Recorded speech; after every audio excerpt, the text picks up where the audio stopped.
Good morning. Welcome back to the channel, The Broken Hearted Homesteader. Thank you so much for taking time to be with me this morning. So, I know this channel has kind of gotten off track and not doing so many van life videos and not doing so many homesteading videos, but I feel like we're doing life together, and I hope that that is okay with you guys. We will get back to more van life updates, I'm hoping, in the future. But this is what my life is right now, and so I want to share with you what I can. So I woke up this morning knowing that I wanted to make this video, and I'm hoping that it will be of help to some of you out there. It's something that has taken me literally years to figure out.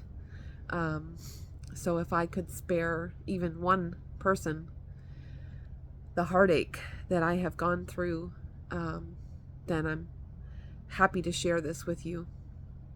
So in the beginning of the video, I showed you this Afghan that's on my lap, and I'll show it to you again here. This Afghan, I started knitting it when I was probably 14 or 15 years old. I gave this, the concept of this Afghan to my mom as a Christmas gift. And I told her in the Christmas gift that we would go to the store and we would pick out yarn and a pattern, and she could pick out what she wanted, and I would make her an Afghan for the house. So she chose this color, she chose this pattern, and I started working on it at 14, 15 years old. It's on my lap because I never finished it. And I have literally dragged this bag of knitting around with me for the last 30 years of my life. Everywhere I've gone, every move I've made, I've dragged this bag of knitting with me. Today, it is finished. Last night, I finally decided that it's not as big as I wanted it to be. It's not the full pattern, but I was going to finish it. And I was going to give it to my mom the way it is. Even though it's not perfect, it's not the way it should be technically, but I'm going to finish it and I'm going to give it to her after all of these years.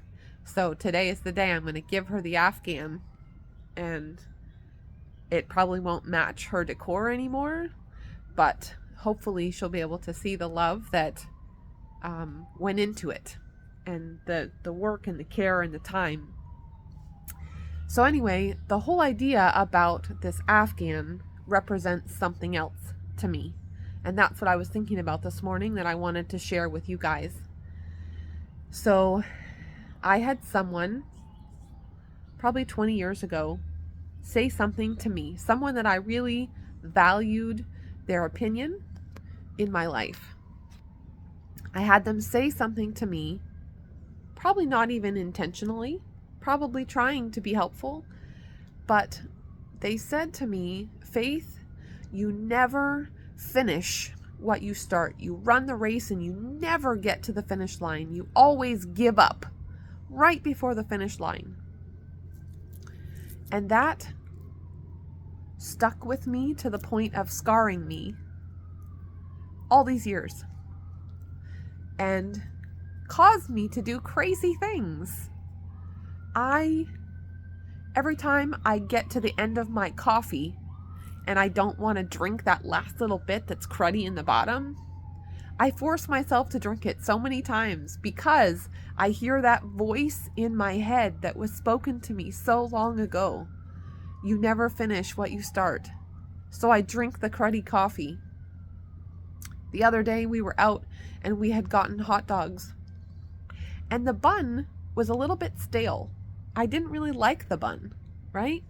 But I love hot dogs. They're, one of my favorite things on the planet. And that voice in my head went, "You've got to finish this hot dog." And Kale was with me, and he said to me, "The bun is stale. Don't finish the bun. It's fine. Leave it there." And that tape was playing in my head over and over. You never finish what you start. Really? I have got to eat this stale hot dog bun. And it's all because of what one person said to me so long ago. And I'm letting it control my actions day in and day out. And it's craziness, right? But how often do we do that? How often do we let what other people say have so much influence on us that it changes us, and not always for the better, right? This has kept me in bondage. It's kept me like a slave all these years.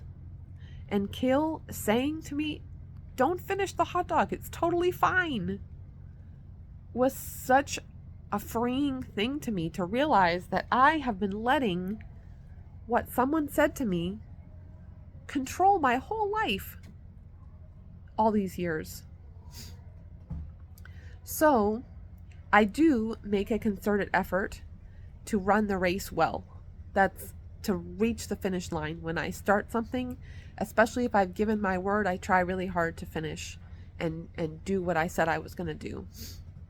And that's why I made the decision that even though this Afghan is not exactly the way that it should be, it's not perfect, but it's finished. And I'm hoping it will be a gift that my mom will appreciate and love today. It's finished. But I'm not going to let those words keep rolling around in my head and dictating my actions anymore. Today I will meet with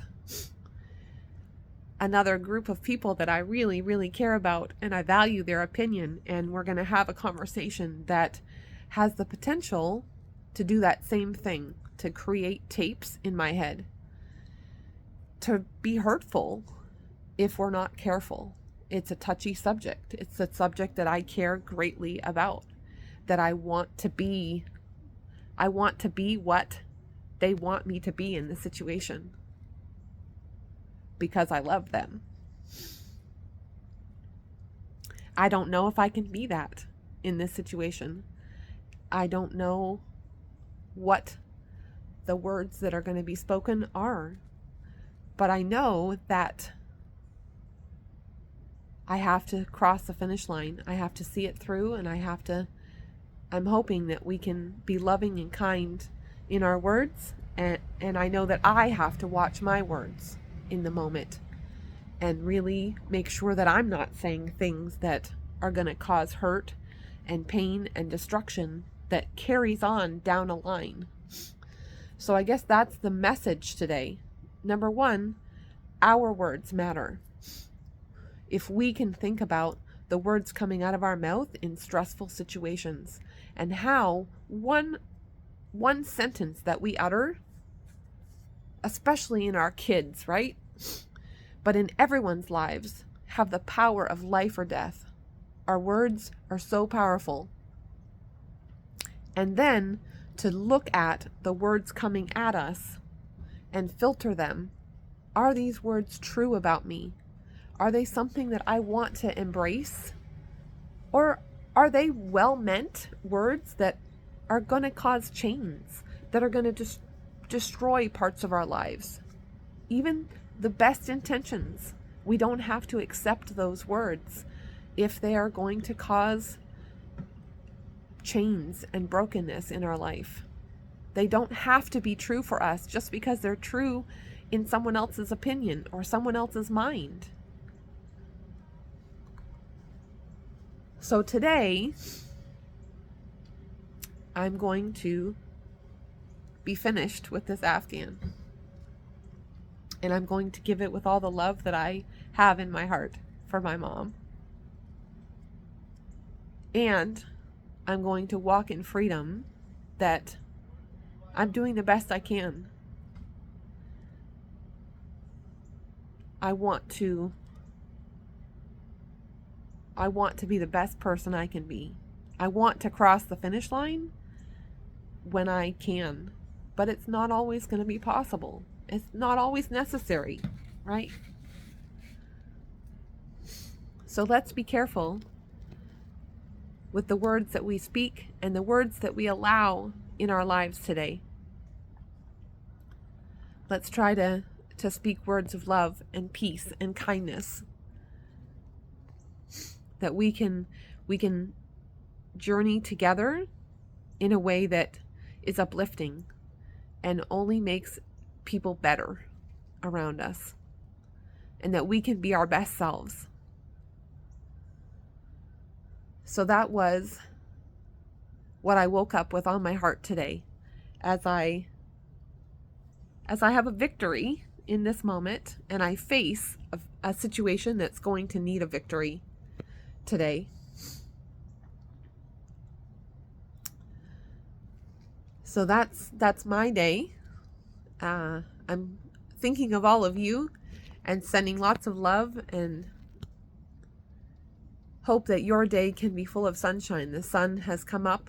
We've had a terrible storm here. Hurricane Helene ripped through my little town of Tarpon Springs, and so many families are hurting right now and have lost their homes, their possessions.